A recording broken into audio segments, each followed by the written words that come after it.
folds, and we look down at 2 black aces in the +1 position. I raise it up to $15, and just the big blind calls, so we're heads up to the flop. It comes down jack high with a pair of 5s on the board. Our opponent checks, and I make it $20 with our overpair. He doesn't take long to call, and the turn brings an offsuit 10. He checks again, and I bet a little bit bigger, making it $30 this time.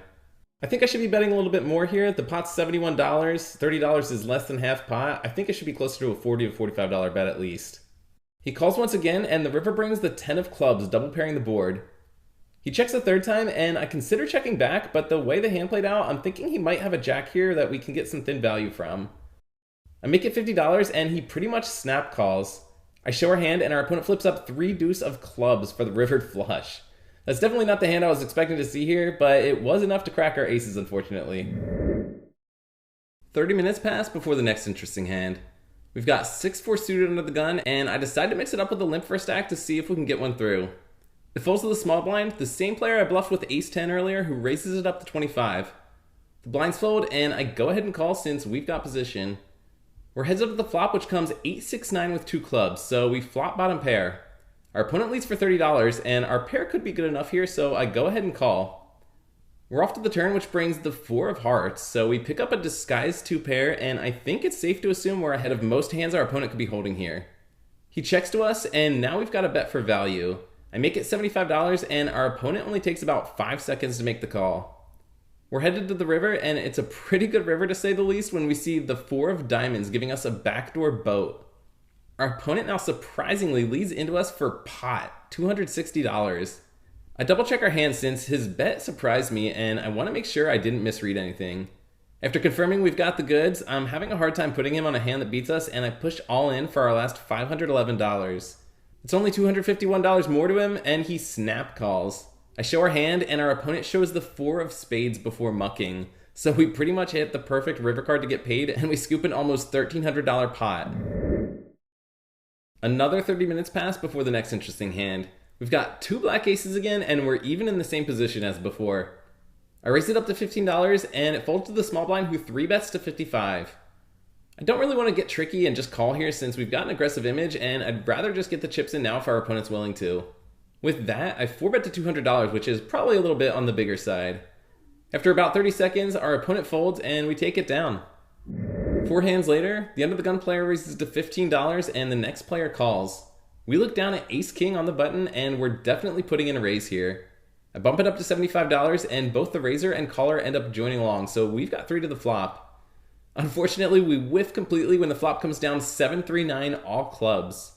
Both players check to us, and given the coordination of the board combined with our lack of club, this doesn't feel like a good board for us to continue on, so I check back, planning to give up unimproved. The turn brings the 4 of clubs, so now there's 4 to a flush on the board, and it checks to the second player who pushes all in for his last $95. We obviously can't call here, so I lay it down, and the bettor takes it down. 3 hands later, we look down at pocket kings in the +2 position. There's a $6 straddle, it folds to us, and I make it $21. We end up getting 3 callers, and the 4 of us head to the flop, which comes down at 6-8-5 with 2 hearts. So we've got an overpair, but it's a pretty coordinated low board that's more likely to hit our opponent's ranges than ours. The big blind and straddle both check, and I c-bet for $50. Just the player behind us calls, so we're heads up to the turn, which brings the 3 of hearts, completing the flush. Our opponent's pretty short at this point, and I don't see us getting away here regardless of what he's holding. With that in mind, I push all in for $140 effective, and he quickly calls. I think that's it, right? He's all in, okay, cool. I don't have a heart. That's it. Our opponent shows ace-10 of hearts for the turned flush. Thankfully, he didn't have a bigger stack, but it hurts to keep losing when we've got a premium pair. 20 minutes later, I straddle to $6 under the gun. 3 players limp in, and the small blind raises it up to $35. We look down at pocket jacks in the straddle, and we're definitely bumping it up in this spot. I make it $125, and it folds back to the small blind, who makes the call. The flop's not the prettiest when it comes down 4-5-7 all clubs. The board's incredibly coordinated with a lot of flush and straight draw possibilities, and unfortunately we're not holding the jack of clubs. When our opponent checks to us, I'm still planning to bet here to protect our hand, making it $180. He thinks for almost a minute, not looking very happy with the board. Maybe he's trying to put a show on, but he legitimately looks uncomfortable, like he doesn't know what to do. Eventually he does make the call, and the turn brings an ugly offsuit 6. There's now a 4-liner to a straight on the board, meaning any 8 or 3 beats us. However, given how uncomfortable our opponent looked, combined with how long it took him to call, I don't think there's any reason to assume he's got either. When he checks to us again, I bet once more, pushing all in for our last $285. It takes about 30 seconds before our opponent calls, and we're headed to the river. We see the 9 of spades, and I announce our hand. Checks. Good.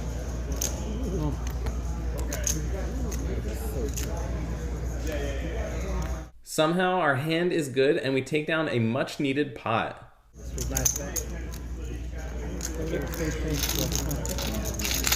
Thank you. Appreciate it.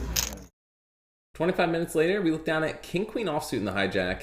There's one limp, and I raise it up to $20 in position. The small blind, big blind, and limper all call, so we've got 4 to the flop. The flop comes down ace high with some low cards, and this feels like a good board to continue on. Everyone checks to us, and I make it $60 representing the ace. Just the big blind calls, so we're heads up now. The turn brings the jack of diamonds, so we pick up a gut shot, but given how dry the flop was, I imagine our opponent either has an ace that we're obviously behind, or a small pair or straight draw. I'm thinking we might be able to get a fold if we show strength, so when it checks to us again, I put out another bet for $125 this time. He pretty quickly calls, so I'm planning to give up at this point. That is, until the river brings an offsuit 10, giving us the absolute nuts with Broadway. Even better, our opponent now leads into us for $175. He's only got another $500 or so behind. If he's leading into us here, I think he's probably got to have a hand like 2 pair on this board, maybe something like Jack 10 or even Ace 10 that we'll have a hard time folding. I don't think there's too many other options other than shoving given how big the pot is at this point, so I do just that, putting our opponent to the test, hoping for a call obviously. I'm going to speed up the action from here. Our opponent goes to the tank for 2.5 minutes, clearly having a strong hand and not wanting to fold. He flips his hand up, hoping for a reaction from me, but I'm keeping my eyes steady in the same spot on the table, not giving him anything to work with. He looks away momentarily, which is when I glance over at his hand, and we see he's got Ace 10 for a river 2 pair. He's standing over the table, pacing around, and eventually he folds. Unfortunately, we don't get any more value from this hand, but good result nonetheless. The very next hand, we've got 4-3 suited and clubs in middle position. There's an early position raised to $15, and I decide to call here with our small suited connector. It folds to the cutoff, who then 3-bets to 60. The original raiser calls, and we're getting 3-1 on a call now, plus we're pretty deep at this point, so I decide to join along. The 3 of us head to a flop of 5-jack ace with 1 club. So we've got a gut shot draw to the wheel, as well as the backdoor flush draw, but I don't really think we can continue here for a big bet. We both check to the pre-flop 3-better, who surprisingly checks behind, so I'm assuming he's got an underpair to the ace, unless he flopped top set and is slow playing given the rainbow board. The turn's a pretty good one to say the least, as it brings the deuce of clubs, so we've got the nuts now with a straight, plus we've got a redraw to the flush. The player on our right leads out for $150. I consider raising, but I want to see if we can bring the player on our left along, given how strong our hand is, so I just call. Unfortunately, the third player sighs before folding his hand, so we're heads up to the river. It blanks out with the 7 of diamonds, and so we've still got the best possible hand here. Unfortunately, our opponent checks this time, so he's probably either got a missed draw or a bare ace in his hand, or maybe a hand like ace 5 at best, though I expect he would have led if that were the case. I want to bet an amount here that I'd like to have him call while still putting him to the test. I make it $350, which is a little bit on the bigger side, and our opponent is clearly interested. He thinks for a full minute before making the call. Got the nuts. Nuts are probably good. 3 hands later, we pick up pocket aces for the 3rd time this session. There's a $6 straddle, the middle position raises to $25, and 2 players call behind. We're out of position in the big blind, and I want to raise it up big here to charge anyone who wants to come along, so I make it $130. The original raiser and both callers end up calling our big 3-bet, which is not what we wanted to see with aces, so we're Texas heads up, as they say, to the flop. The 4 of us see a relatively dry flop of King 4-10 rainbow. I'm happy to see bet here, and so I make it $300 for us to act. The original raiser folds, the next player folds, and the 3rd player folds. We take down a decent sized pot without too much of a sweat. So as I'm still getting situated, I haven't even literally taken my seat at the table yet, and the dealer deals me pocket kings. Someone to my right raises to 12, so immediately I want to bump it up and create some action, act like I'm splashing around, but really, we got the goods. I bump it up to $40. The small blind cold calls and the original razor calls, so we go 3 ways to a flop. The flop is ace 6-3 with 2 clubs. Small blind checks, original razor checks, and I decide to check back on this board, and we head to a turn card, which is an offsuit deuce.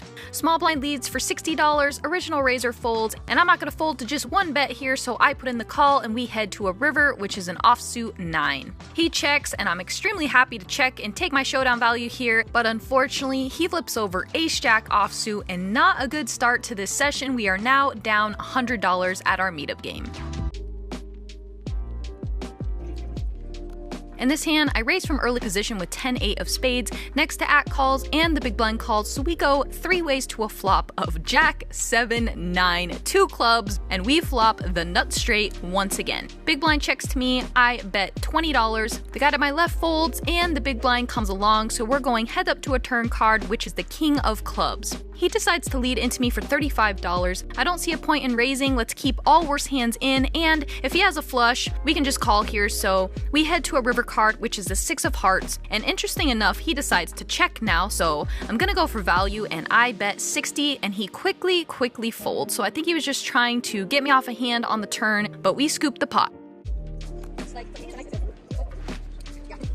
In this hand, I'm under the gun and look down at the beautiful queen 10 of hearts, and I raise it up to $15. Middle position calls, next to him calls, and the big blind calls, so we're going 4 ways to a flop of king, jack, 9 with 2 hearts to the royal flush draw, so I flop the absolute joint. This is a pretty wet and dynamic board, so I'm happy to put money in the pot as it's likely I'll get called by at least one person, so I put in a bet of $15. I pick up 2 callers, so we're heading to the turn, which is an 8 of diamonds. Now I want to start sizing up just a little bit, getting more money in this pot, and denying equity while getting value for our nut hand, and I bet $75. Only the player in early position calls, so we're heading to a river, which is the ace of clubs. At this point, I know he's got to have something decent, and if he was in there somehow with an ace high flush draw, he just hit a pair on the river, so I want to size up. I meant to bet $225, but I got a little bit excited and accidentally bet $275, which was a little bit over half his stack. He thinks for a little bit, says he made a pair on the river, so he did indeed have a heart flush draw, so a little bit bummed there that if I wouldn't have made that betting mistake, I think I could have got value, probably made it like 175 on the river. That would have been a nice bet size, but instead I accidentally went a little bit too big. As you can see, I've been folding quite a bit and haven't really splashed around and played a hand, and I do feel a little bit obligated to play hands at my meetup game because people are there to play against me, so it does make me open up my range a little bit. Right or wrong, that's what it is. So there's a straddle on the button to $6, and I look down in the small blind at ace 10 offsuit. Is this a great hand to open from the small blind? Probably not, but we're gonna go for it here and make it $20. Folds around to a player in late position who puts in a 3-bet and makes it $55. He hasn't really played a hand, so I'm not loving this at all. I put in the snap fold and he shows pocket king, so we dusted off $20, raising from the small blind when we probably should have just folded. So in this hand, I play a pot against a guy who said I called him the middle position raiser last vlog, so I said, hey, this time I'll not only call you by your name, but I'll give you your own nameplate instead of opponent, so congrats, Mike. In this hand, Michael raises on the button to $12. It folds to me in the big blind, and I ask him if he wants action or not. He says he does, so I put in the call with the good old 10-3 suited, and we head to a flop of 10-8-4 with 2 diamonds. I check it over to him, he bets $10. Well, we made a pair, we're not going anywhere now, so I put in the call. The turn is the 9 of hearts. I check it over to him and he checks back. The river is a beautiful 3 of hearts, so now our crappy hand is now upgraded to 2 pair. I put out a bet of $20, he tanks and puts in the side call, and we win the pot with 10-3 suited against Michael. So I got the camera all set up just in time for another big pot. I looked down at pocket 8s in the low jack and raised it up to 1200, and one of those players that I recognize is in the small blind and 3 bets to 3700. He's a really strong player and has won a ton at the Venetian.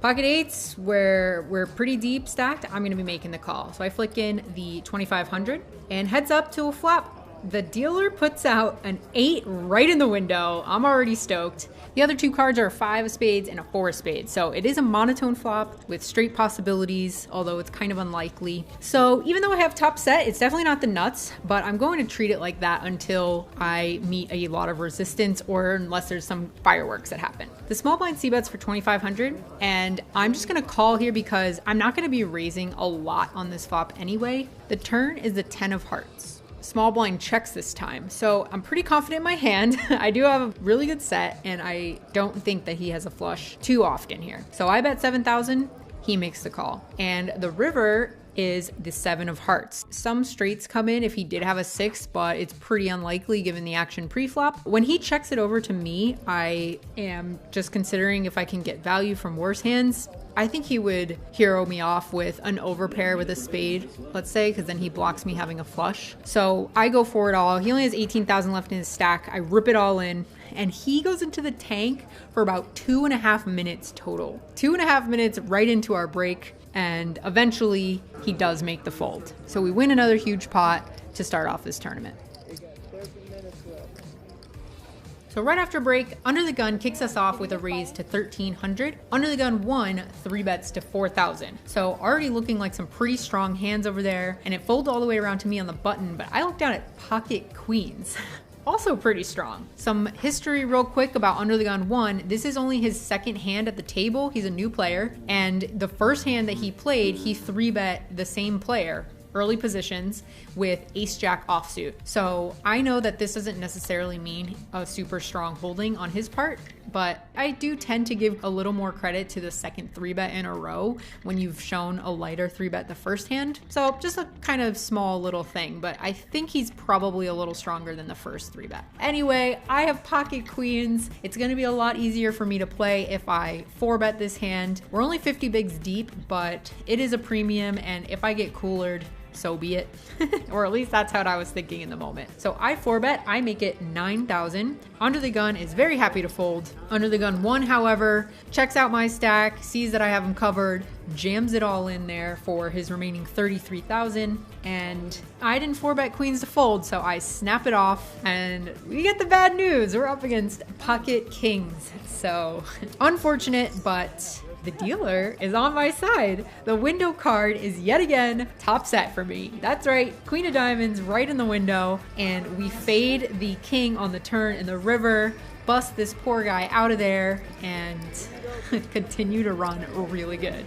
Things cool off for us for quite a while, and when the big blind is at 1,200, we finally get involved in another hand. Under the Gun 1 opens to 3K. I've played with him a lot too at the Venetian. He is a loose, sort of unpredictable player, and I'm in the big blind with ace-jack offsuit. I make the call. Could also 3-bet this sometimes, but here we go. Flop comes out, ace-jack deuce rainbow. Yet again, flopping huge. Check it over to him. I know he is good for at least 1 bet. He puts out a bet of 2K, not as big as I would like, but it's hard for him to have much on this board. I just make the call. The turn comes a 6 of hearts. I check it over to him once again. This time, he checks it back. River, 3 of hearts. So backdoor flush gets in there. Something he could have checked back, but I'm not going to be too worried about that. With a pot of 11-8, I'm trying to squeeze as much value out of top pair with a medium or low kicker that I can. So I go for it. I bet 8,000. Unfortunately for me, he folds correctly. I think he showed pocket 9s or pocket 10s, something like that. And we take down another pot. The exact next hand, I pick up Jack 9 offsuit in the small blind, folds all the way around to me, and I limp in. Me and the big blind are about 50 bigs deep. 50 bigs effective. I've played with him a lot. We've been in study groups in the past before. I know his game, he knows mine, so it's pretty fun to be in these spots together. Anyway, I call small blind for 600 more. He's in the big blind and raises it up to 3,600. Only 3 times the blind with some semi-connectedness. I'm gonna continue. So I call, flop comes out 994.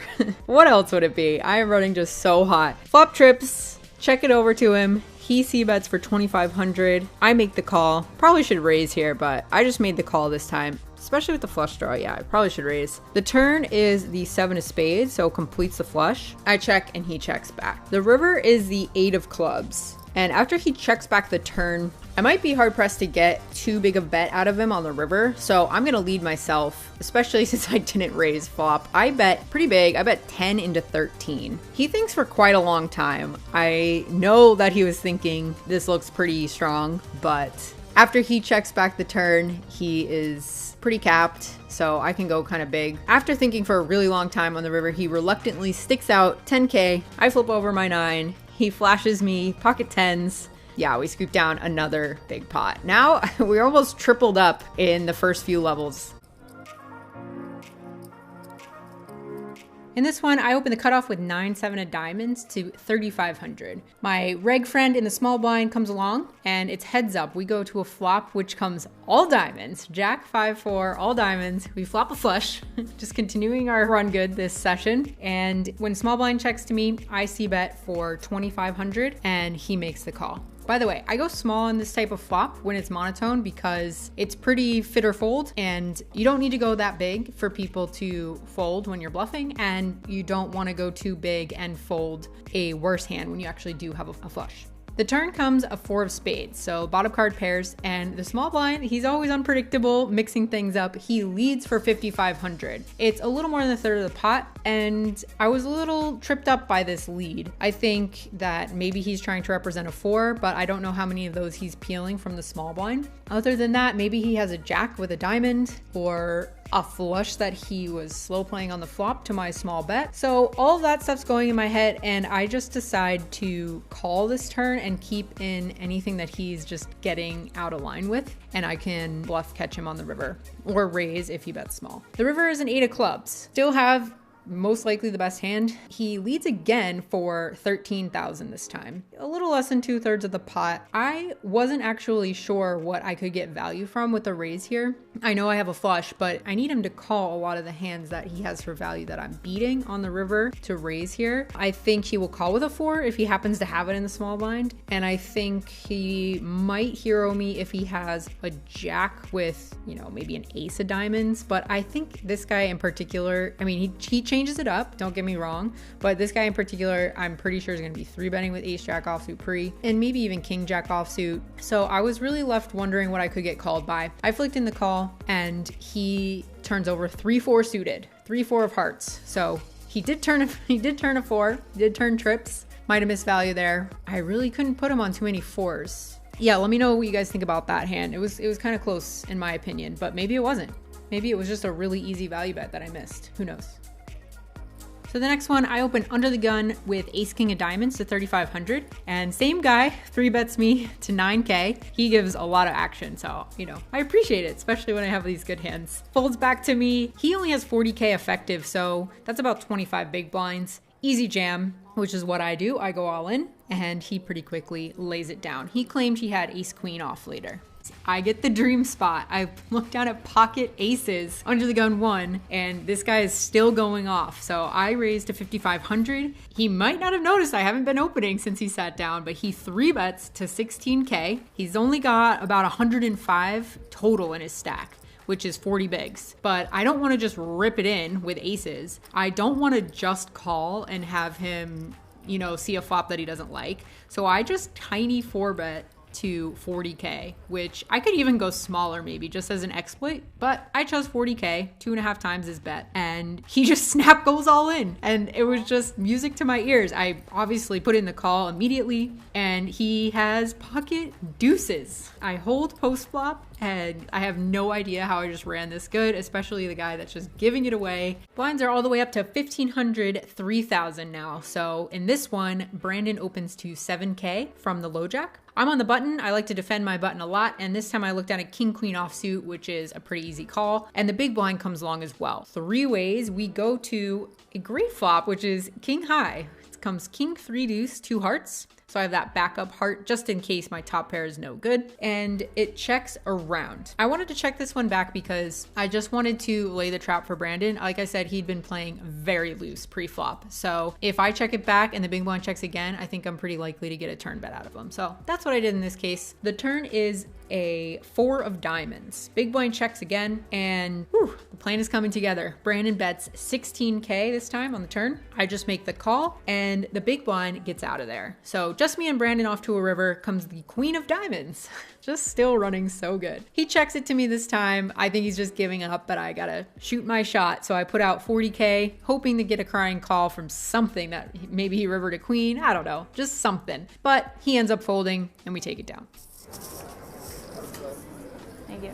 Only a few hands later, I get ace king and open it up from the low jack to 7K. Cutoff calls and Brandon is in the big blind. He flicks it in as well. So all of us see a flop of king 5 deuce rainbow. Something interesting happens here. Brandon just leads out for 16K into the two of us. Not a standard play. This is a board that one of us is going to be c-betting a lot, mostly me in this spot. So I'm not sure what he's trying to do here with this lead, but I have ace king and I know he's going a little bit nuts. So I just make the call again, trying to look weaker than I am and just let him kind of blast off. Cutoff folds, so that makes our lives a lot easier. It'll be a lot clearer going forward, the strength of our hand. The turn is a 4 of clubs. He checks, and when he checks, I think he's just giving up. But I think that there are a lot of draws and things that maybe he could have picked up some equity on the turn that we're just hoping to see a free river. I have no idea what he leads this flop with, so I'm just kind of, you know, guessing in the dark here. I really have no idea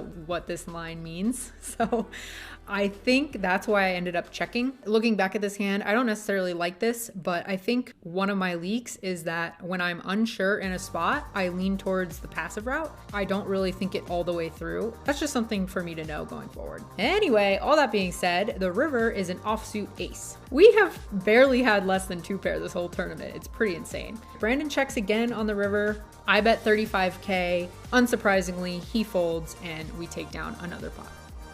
Exactly 1 orbit later, it's like deja vu. I am in the low jack and get pocket 6s. I open it up to 7K. Brandon is in the big blind. He's waiting for me. He's ready to battle. He makes the call. The flop comes down 10-9 deuce rainbow. Now, Brandon leads again. He leads 10K this time on this flop. And I think there could be a lot of draws. I think that he could be giving up like he did with the other lead that he did. So with the pair, I just got a little curious and flicked it in. Again, I'm not sure what he's leading on these dry-ish flops. So I'm just curious. It's basically a curious call and I'm mostly going to be giving up on the turn. The turn, however, is the dream card. The turn is a 6 of spades. So absolute bank. We hit a set on the turn. It's a little bit sketchy because the set, he could be leading 7-8, you know, and so he could have a straight by now, but I can't really be scared of that yet. He leads again. He continues for 25,000 this time on the turn. I just make the call.